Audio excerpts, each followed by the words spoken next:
In the heart of Philadelphia lies Kensington, an area that for many has become synonymous with despair.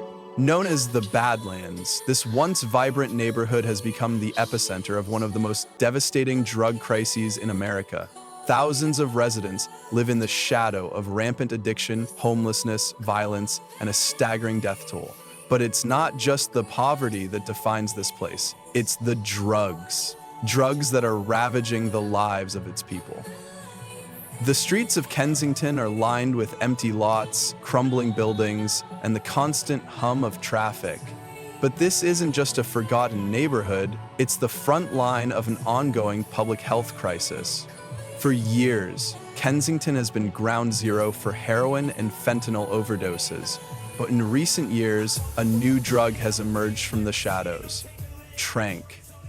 Tranq, a powerful sedative meant for animals, has made its way into the hands of drug users in Kensington, and it's wreaking havoc on the community. It's not just the addiction that is destroying lives, it's the flesh-eating side effects that come with it. The drug xylazine, also known as Tranq, was originally used as a tranquilizer for large animals like horses and cattle. But today, it's being mixed with heroin or fentanyl, creating a deadly cocktail that leaves users in a stupor. But the real horror isn't just the high, it's what happens next. When you inject Tranq, you don't just get the high. The drug starts to eat away at your skin. It causes open sores, ulcers, and necroses, meaning your flesh begins to die. It's like something out of a horror movie, but it's real and it's happening here. These grotesque wounds, once rare and seen only in the most extreme cases, have now become commonplace on the streets of Kensington. A life destroyed not just by addiction, but by the devastating physical toll of Tranq in a place where resources are limited, the medical infrastructure is overwhelmed, and the government's response has been insufficient. Those affected by the drug are left to suffer. The US has seen an explosive rise in overdose deaths related to fentanyl. It is now involved in nearly 80% of all opioid overdoses. The rise of fentanyl use has been a major factor in the record high levels of overdose deaths over the past decade. Fentanyl is often mixed with other illicit drugs like heroin or cocaine without the user's knowledge. The strength of fentanyl in these mixtures can easily lead to unintentional overdoses. On average, about 8 people die every hour in the US due to fentanyl overdoses.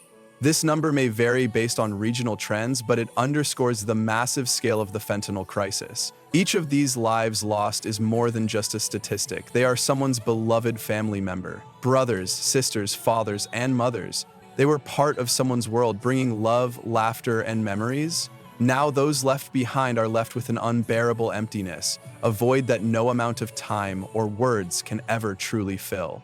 Each death is a heartbreaking reminder of the deep personal toll this crisis takes, shattering families and forever altering the lives of those who loved them.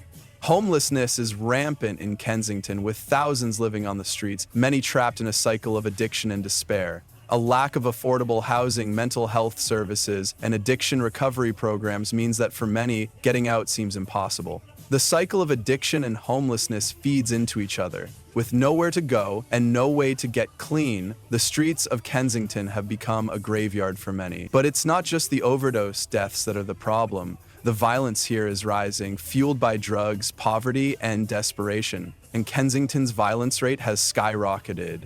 Shootings, stabbings, and assaults are a daily occurrence. The drug trade here is thriving, and it's turning this neighborhood into a war zone. But for the people living here, it's not just the violence they fear, it's the police who often turn a blind eye, or the system that leaves them stranded in this unrelenting nightmare. The system is failing the people of Kensington. From inadequate healthcare to a criminal justice system that locks up those suffering from addiction instead of offering help, the odds are stacked against them. The result is a community abandoned by society, left to suffer in silence. But amidst the despair, there are signs of hope. In the midst of this devastation, some residents are fighting back. Community organizations, outreach workers, and addiction recovery programs are working tirelessly to offer help, to provide a way out. Recovery is a long road, and for many, it's a journey they will never complete. But for others, there is a glimmer of hope, a chance for a new life. In Kensington, that hope is often buried beneath layers of trauma and pain, but it exists. And it's that hope that may one day heal this broken neighborhood. Kensington is not just a story of addiction, death, and violence. It's a story of survival, a community that, despite the odds, refuses to disappear. People here are fighting for their lives against not only drugs and violence, but a system that has all but abandoned them.